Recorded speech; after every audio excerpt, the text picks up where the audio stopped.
No long intros, no annoying advertisements. I'm Shield Maiden, and these are 3 crazy strong builds to take into Vesper's Host.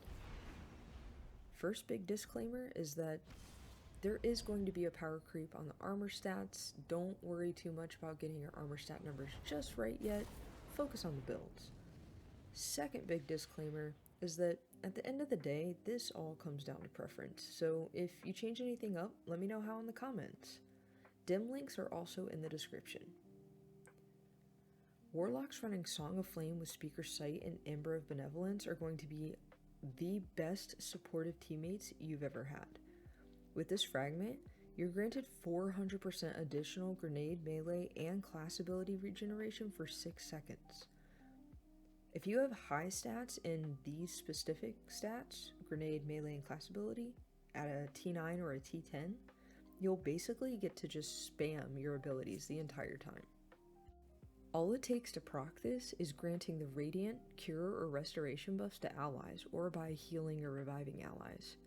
Speaker Sight turns your healing nade into a healing turret, sending out Restoration to your teammates. Ember of Torches also allows you to proc Radiant for yourself and allies through powered melee hits. With Ember of Mercy, reviving allies grants you and nearby allies resto as well. You should use mods that fit your needs, but if you use what I have in the dim links, you're going to be able to make Orbs of Power by using your class ability and then getting a weapon kill. You'll also be able to throw on weapon surges, have damage resist mods, and even get an overshield through finishers. This is going to be your ultimate support build for teams that need help staying alive. The Strand Warlock is a powerhouse that is going to be dealing massive DPS. So for regular gameplay, Arcane Needle gives you 3 charges, and the Karnstein's proc on melee kills and finishers. So with Karnstein's proc, you're going to get Cure and Restoration times 1 on melee kills, and Cure and Restoration times 2 on finishers. Weavelock is a really great panic button for survivability. Monte Carlo or an auto rifle with Pugilist are both great for near constant melee uptime. The real power comes into the DPS rotation. Super, Sniper, Rocket, Grapple, Cancel the Grapple, Rocket, and so on and so forth until DPS is over. You can thank the Thread of Ascent for being able to reload your rocket after the grapple. Prismatic Warlock is actually super busted and very fun to use. It's going to be great for crowd control.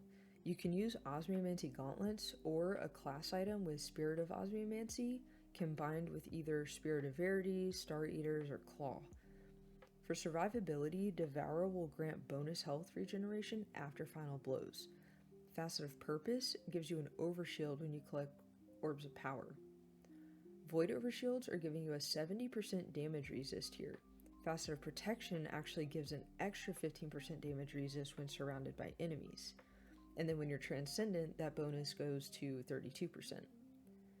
You can use Wicked Implement to proc Frost Armor, and stack it up to 8 times for a 36% damage resist. Overall, that's over 100% damage resist.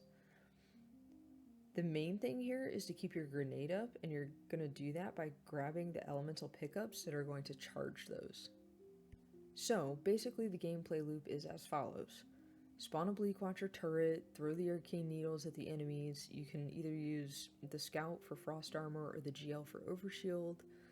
You keep creating turrets as they're available, and then spam your abilities while you're Transcendent. And then just use your Nova Bomb for the bosses. Easy. You got this, gamers. Let me know in the comments what you liked or even didn't like about the builds. I'm always looking to improve them. If you enjoyed the video, be sure to like, subscribe, and check out the videos on screen for more Destiny 2 content. Bye!